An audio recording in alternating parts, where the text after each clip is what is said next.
Hello, everyone. Welcome to Inside the Americas. I'm Jeannie Godula in Paris. Let's take a look at today's show.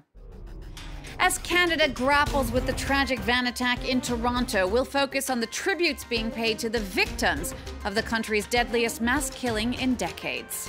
Then a Franco-American bromance. Emmanuel Macron goes to Washington for the first state visit of the Trump administration. Coming up, a look at whether all the kisses and hand-holding were fake or for real. And in Colombia, the hot new meal ticket is inside a women's prison. The details on the way. First, Canada was rocked this week by a rare rampage that left 10 people dead and more than a dozen hurt. A 25-year-old suspect was charged with murder after he drove a rental van into pedestrians on a sidewalk in Toronto. The victims were mostly female, and a chilling message posted on Facebook before the attack raised the possibility the driver was acting out his anger against women. But as the shock from the attack turned to sorrow, many Canadians decided to focus their thoughts on the victims. Our correspondent in Toronto reports. After shock and panic came unity and solidarity. Toronto witnessed a deadly rampage by one of their own, but the city is staying strong. I was touched by the fact that all kinds of people, Christians, Muslims, other religions, came out this evening to share their prayers for the victims. That was kind of scary because I believe that Toronto is so, especially around this area, is a safe place, but I don't know why it happened, but I believe that it won't happen again. Beyond thoughts and prayers, the support pouring in is also financial. Within just 24 hours, crowdfunding campaigns had raised nearly €100,000 for the funeral costs of the victims and for the hospital bills of the survivors. Our community, which is located just a few minutes north of here, felt that it was important to act, not just in words, but in action. And those actions are reflected in the fundraising that we're doing. Our aim is to raise thousands of dollars for those who are affected, but also to physically be here and participate in the vigil, to be with the grieving people of Toronto and share our message of love for all and hatred for none. Alec Manassian was arrested without injury near the van moments after the attack. He's been charged with 10 counts of premeditated murder and 13 of attempted murder. He's expected to face trial on the 10th of May. Our picture of the week is from the French president's state visit to Washington. Here you see one of the many touchy-feely moments from that trip, but this one tips a bit more into a power play. It shows Donald Trump flicking what he said was a speck of dandruff off of Emmanuel Macron's shoulder. Relationship. In fact, I'll get that little piece of dandruff off. That little piece. We have to make him perfect. He is perfect.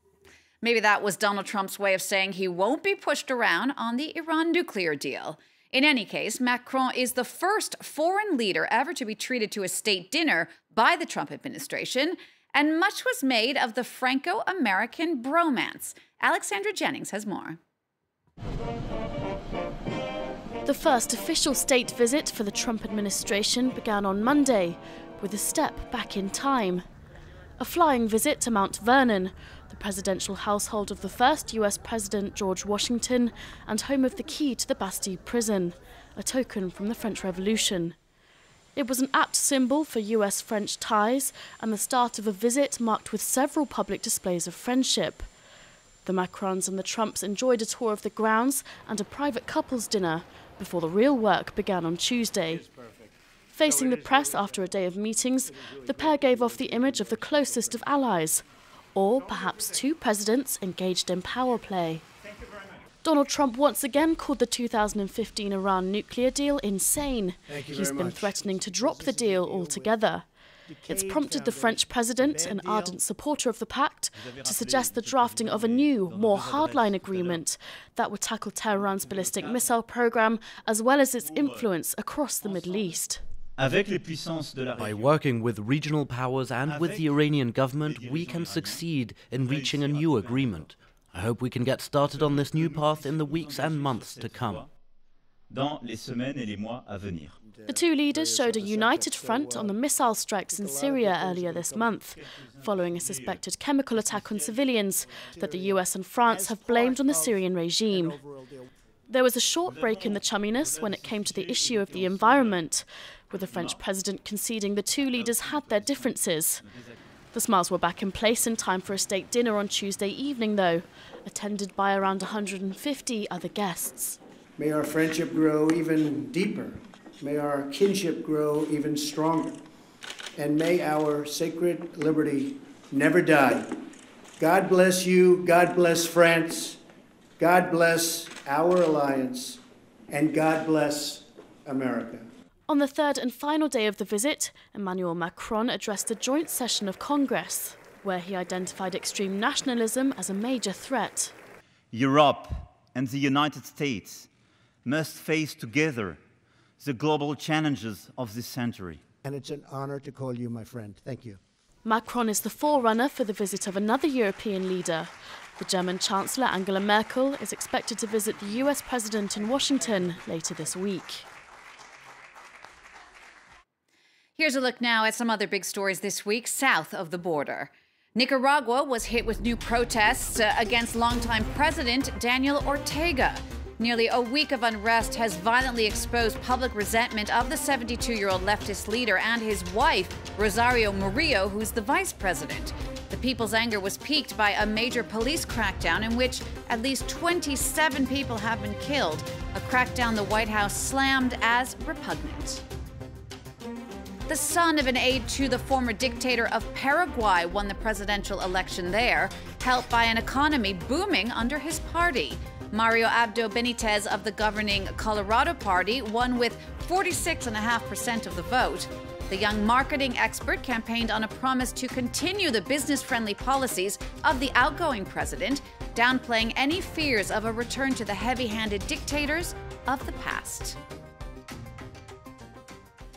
And in Colombia, one of the most famous restaurants in Cartagena is inside a prison. It's a detention center for women where the inmates prepare and serve food for customers. That novel approach to rehabilitation seems to be showing positive results, as François Vibo reports. Cartagena, one of Colombia's top tourist destinations. But visitors seeking a truly unique dining experience head to this white building, with bars across the windows.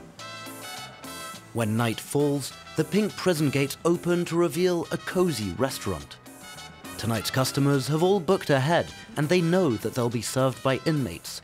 But there's still a moment of hesitation. For most, it's their first time inside a correctional facility. It doesn't feel like we're in a prison, except when you look and see the bars, but the staff are so warm and welcoming. Candé has been in jail for 2 years on drug trafficking charges. While doing her time, the mother of two's been trained as a waitress. For me, this job represents so much. It makes me happy and takes my mind off prison. Over in the kitchen, the women are supervised by a professional cook, while the menu was elaborated by Michelin star chefs. It's a first in Colombia. I've learned lots of new skills, and I feel really useful here. The women in the kitchen really surprised us, and I think they discovered a part of themselves too. They progressed so much, and the results are amazing. Crystal is the only American inmate. She's been here for 5 months, awaiting trial for possession of cocaine. But customers don't seem overly fussed about her criminal record. To them, she's just a very friendly waitress. It's hard to think about that they sleep in a cell. The restaurant's a resounding success, but at the end of each shift, the servers once again become prisoners. Out of 150 women, 80% of them are here on drug-related offenses. Whatever problems you may have in prison, it's important to just keep on smiling. But how do you feel inside? Honestly, I feel a bit empty. Revenues from the restaurant are helping to improve conditions inside the prison, and those who work there may even see their sentences shortened. Well, we'll leave you now with this. Bolivia has been hit with a new music craze, a fusion of electronic and folkloric Andean music known as electropreste. It's a blend of the new and the old, featuring traditional clothes and imagery with modern parties like this one. We'll leave you with that. Thanks so much for watching Inside the Americas. We'll see you again next week for all the news from north to south.